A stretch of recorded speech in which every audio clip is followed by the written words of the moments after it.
ब्रजभूषण जी उर्फ पंडित जी 2 दिन से एक उलझन में है। उलझन की वजह है उनके पास आया एक फोन कॉल।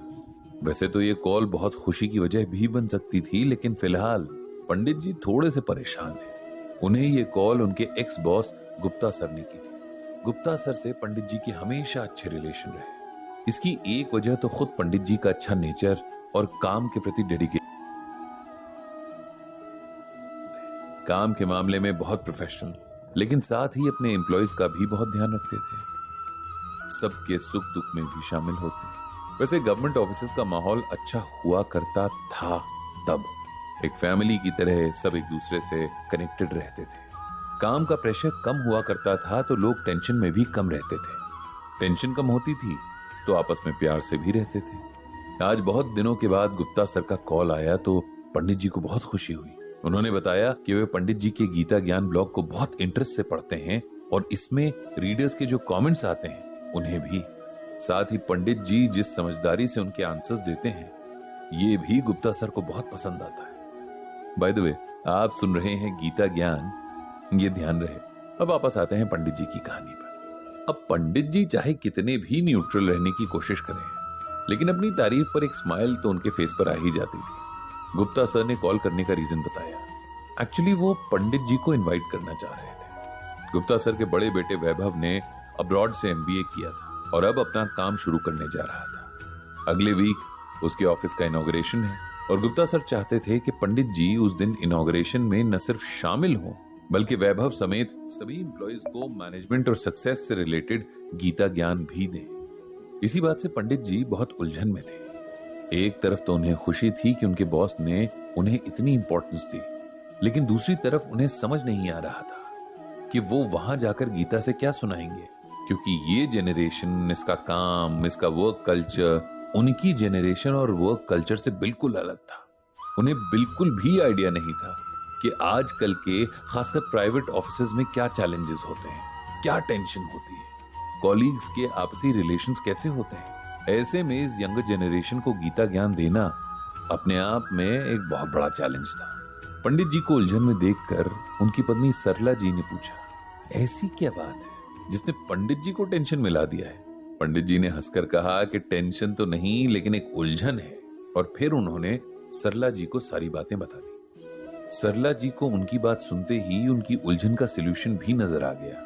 वो हंसते हुए बोली कि आपको 2 दिन से भी ध्यान नहीं आया कि आपके 2 बेटे प्राइवेट सेक्टर में जॉब कर रहे हैं। उनसे अच्छा आपको कौन बता सकता है कि उनकी जॉब्स या ऑफिसेज में किस तरह के इश्यूज होते हैं, और फिर आप आराम से उन पर गीता ज्ञान को अप्लाई करने का मोटिवेशन वैभव और उसके कलीग्स को दे सकते हैं। और उन्हें ही क्या, आप अपने बच्चों को भी ये समझा सकते हैं। वाह सरला, पंडित जी खुश होकर बोले, तुमने तो चुटकी में मेरी उलझन दूर कर दी है। शाम को पंडित जी ने अपने बड़े बेटे राघव से बात की। उसे बहुत खुशी थी कि उसके फादर को यंग जेनरेशन से इंटरैक्ट करने का मौका मिल रहा था। जब पंडित जी ने उससे सवाल किया कि उसकी जेनरेशन को ऑफिस में किस तरह की प्रॉब्लम्स का सामना करना पड़ता है, किस तरह की टेंशन्स रहती हैं, वर्क कल्चर कैसा रहता है, तब राघव ने उन्हें बहुत डिटेल में बताया। पंडित जी हैरान थे कि इतनी कम उम्र में इन बच्चों पर कितना प्रेशर है, कैसे इनका एक एक मिनट टेंशन में बीतता है, खुद को प्रूव करने के लिए कितना टफ कंपटीशन रहता है कि सब एक दूसरे के दुश्मन बन जाते हैं। राघव ने कहा, ये सब तो आज के टाइम का एक बिटर ट्रूथ है जिससे हम भाग नहीं सकते। उससे बात करने के बाद पंडित जी ने अपनी श्रीमद् भागवत गीता खोल दी। वे दिल से चाहते थे कि अगर इनमें से 1-2 बच्चों को भी गीता से कुछ सिखा पाएं, समझा पाएं, तो उन्हें लगेगा कि कुछ किया है। बहुत देर तक गीता ज्ञान में गोते लगाने के बाद आखिर पंडित जी के हाथ कुछ मोती लग ही गए थे। जिस दिन गुप्ता सर के बेटे के ऑफिस का इनॉग्रेशन था, उस दिन सुबह सुबह ही पंडित जी सरला जी के साथ तैयार होकर वहां पहुंच गए थे। उन्हें बहुत खुशी हो रही थी कि मॉडर्न फैसिलिटीज वाले इस ऑफिस की शुरुआत प्रॉपर पूजा पाठ और हवन के साथ हो रही थी। नई सोच के साथ खानदानी संस्कारों का यह जोड़ उन्हें बहुत अच्छा लगा था। जब पूजा पाठ और हवन संपन्न हो गया, तब कॉन्फ्रेंस हॉल में बैठे गुप्ता सर ने बड़ी रिस्पेक्ट के साथ पंडित जी का इंट्रोडक्शन दिया। पंडित जी झिझकते हुए आगे बढ़े और गुप्ता सर के पास पहुंच गए। उन्होंने सर को धन्यवाद कहा और वैभव के साथ सारे स्टाफ को बेस्ट विशेस भी दी। अब पंडित जी ने सबके साथ श्रीमद् भगवत गीता से चुने हुए कुछ मोती बांटना शुरू किया।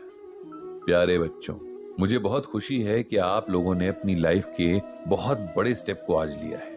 मैं भगवान श्री कृष्ण से प्रार्थना करूंगा कि आप सबको सक्सेस दें।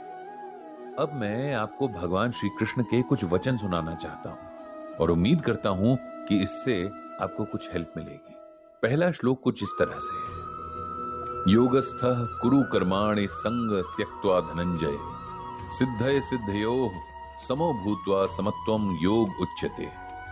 इस श्लोक का अर्थ कुछ इस तरह से, भगवान श्री कृष्ण अर्जुन से कहते हैं कि हे धनंजय, कर्म न करने का आग्रह त्याग कर यश अपयश के विषय में संबुद्धि होकर, योग धर्म का अर्थ होता है कर्तव्य। अब इसे सिंपल वर्ड्स में समझाता हूं। हम लोग धर्म का सही मतलब ही नहीं जानते। हमें लगता है धर्म का मतलब पूजा पाठ करना, व्रत उपवास करना, तीर्थ यात्राएं करना या रोज मंदिर जाना है, जबकि धर्म सिर्फ यही नहीं है। भगवान श्री कृष्ण ने गीता में कर्तव्य यानी ड्यूटी को ही धर्म कहा है। भगवान कहते हैं कि अपनी ड्यूटी को पूरा करने में कभी यश अपयश और नफा नुकसान नहीं देखना चाहिए। इससे पहले ये क्लियर होना चाहिए कि हमारी ड्यूटी क्या है। ड्यूटी का मतलब प्रोफेशनल ड्यूटीज ही नहीं, पर्सनल ड्यूटीज भी हैं। अपने परिवार और अपनी सोसाइटी के प्रति हमारी रिस्पॉन्सिबिलिटीज तय होना जरूरी है। जब ये तय होगा तब लाइफ में हमारी प्रायोरिटीज भी सेट होंगी और हर काम के लिए बेटर रिजल्ट्स मिलेंगे और मन भी शांत रहेगा। मन में शांति होगी तो हर काम अच्छा होगा। अपनी ड्यूटीज को पूरा करते हुए कभी नफा नुकसान नहीं देखना है। अगर आपको लगता है कि आप सही हैं, तब अपना काम करते जाना है। दूसरा श्लोक इस तरह से है, नास्ति बुद्धिर युक्तस्य न च युक्तस्य भावना न चाभावयतः शांतिर शांतस्य कुतः सुखम। इस श्लोक का मतलब इस तरह है, योग रहित पुरुष में निश्चय करने की बुद्धि नहीं होती और उसके मन में भावना भी नहीं होती। ऐसे भावना रहित पुरुष को शांति नहीं मिलती और जिसे शांति नहीं, उसे सुख कहां से मिलेगा। इसे सिंपल वर्ड्स में ऐसे समझिए कि हम में से हर कोई व्यक्ति अपने लिए सुख चाहता है। इसके लिए हम सारी जिंदगी भटकते रहते हैं, मेहनत करते हैं, एक दूसरे से लड़ते झगड़ते हैं, लेकिन हम भूल जाते हैं कि सुख बाहर नहीं, हमारे अपने मन में है। हम लोग सुख को बाहर ढूंढते हैं और वो कभी भी नहीं मिलता। जिसे कुछ देर के लिए मिले भी तो फिर खो जाता है। सबसे जरूरी बात जो हमें समझनी है वो ये है कि जिसके मन में शांति ना हो, उसे कभी सुख नहीं मिल सकता। इसीलिए सुख पाने के लिए मन पर कंट्रोल होना बहुत जरूरी है। आपके टारगेट्स पूरे होने का सुख, प्रमोशन का सुख, सब टेम्पररी है अगर आपके मन में शांति नहीं है। इसीलिए पहले अपने मन को शांत रखें। अगर ये हो गया तो कुछ भी इम्पॉसिबल नहीं। इसके बाद पंडित जी ने कुछ और गीता ज्ञान की बातें शेयर की, सुनने वालों के कुछ डाउट्स क्लियर किए और बहुत सारे सवालों के जवाब दिए। ये एक बहुत ही इंटरैक्टिव सेशन था जिसमें पंडित जी ने भी बहुत कुछ सीखा। जल्द फिर आने का प्रॉमिस करके पंडित जी और सरला जी वापस आ गए और इस तरह एपिसोड यहीं खत्म हो गया।